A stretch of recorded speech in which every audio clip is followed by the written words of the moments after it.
नमस्कार मित्रों, मैं कुंवर सिंह आज उस फौज के बारे में बात करेंगे जिसने विश्व में हमें लगता है सबसे ज़्यादा युद्ध लड़ा होगा। युद्ध अगर जायज़ हो तो एक सैनिक को हार का सामना करना एक भयानक सपने के जैसा होता है। जब सैनिक आंख बंद कर सोना चाहता है तो उस हार का भयानक दृश्य उसकी नींद तोड़ देता है। अपने देश के अदम्य साहस और शौर्य का परिचय देने वाले सैनिक आज से नहीं, बीते हजारों वर्षों से निरंतर युद्ध लड़ते आ रहे हैं। हमारे देश के सैनिकों ने देशी और विदेशी दोनों साम्राज्य के लिए युद्ध लड़े। अगर वो हारे या जीते तो अपने सेनापति के सामने युद्ध को एक निर्णायक स्थिति तक पहुंचाकर ही,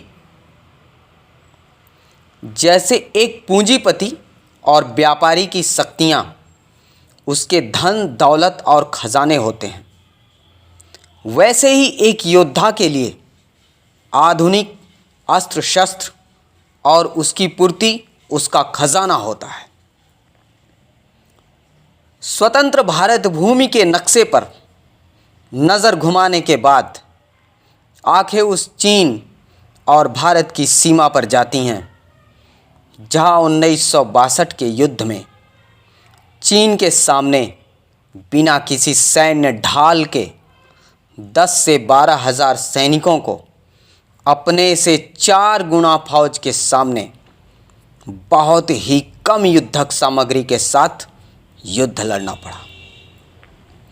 सभी जानते थे चीन ने इस युद्ध को धोखे से लड़ा और जीता, लेकिन हमारे देश के तत्कालीन प्रधानमंत्री नेहरू जी और रक्षा मंत्री कृष्ण मेनन को यह तो ज़रूर पता था कि पिछले सैकड़ों वर्षों से भारतीय धोखे की ही लड़ाई का सामना करते आए थे।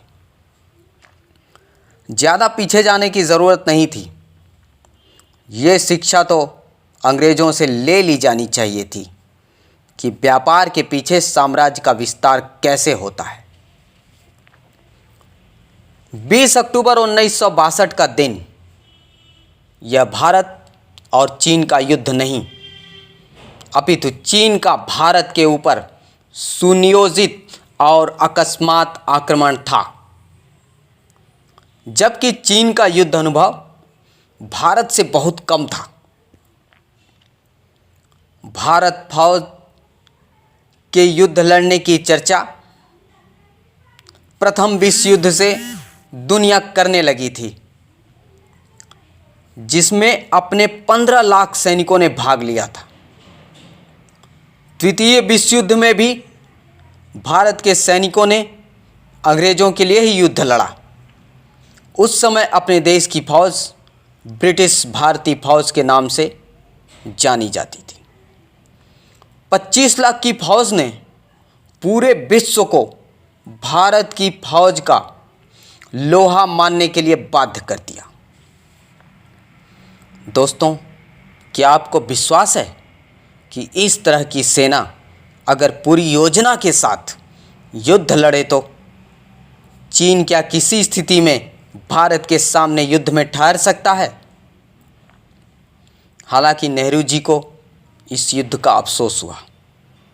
उन्हें विश्वास, अविश्वास और सैन्य शक्ति घटाने या बढ़ाने का बोध होने लगा।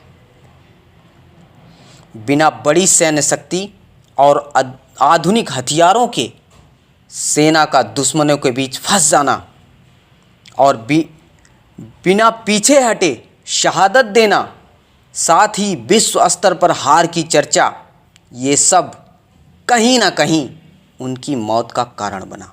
पंडित जी की अगर अंतर्राष्ट्रीय स्तर पर इस युद्ध को देखा जाए तो विश्व की 2 बड़ी शक्तियां भारत और चीन को लेकर 2 भागों में बंट गईं।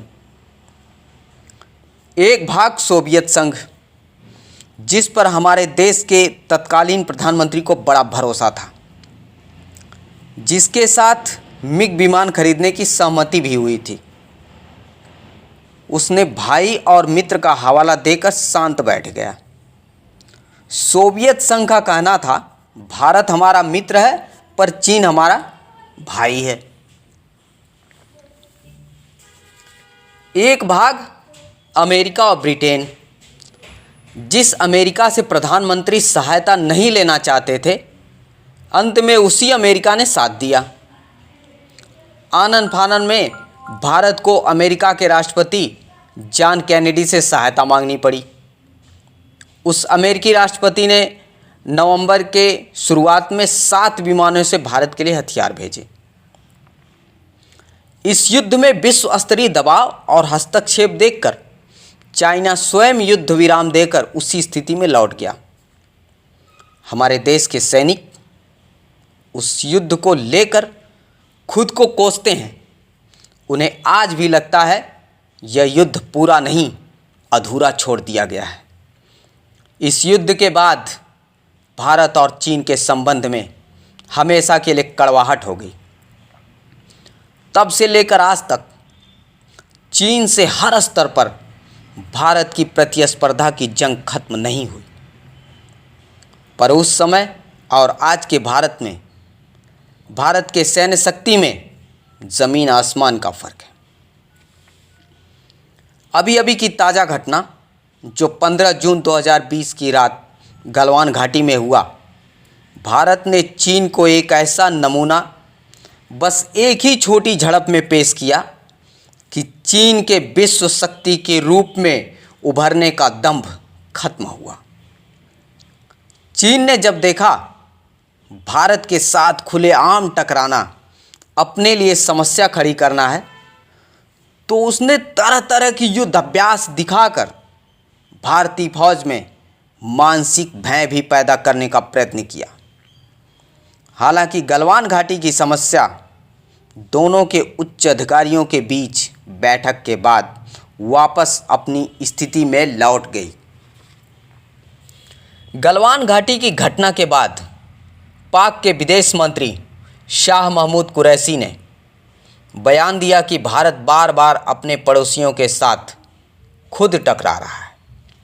लेकिन कुरैशी की जुबान को यह बात भारत के विषय में कहने से पहले शर्मानी चाहिए।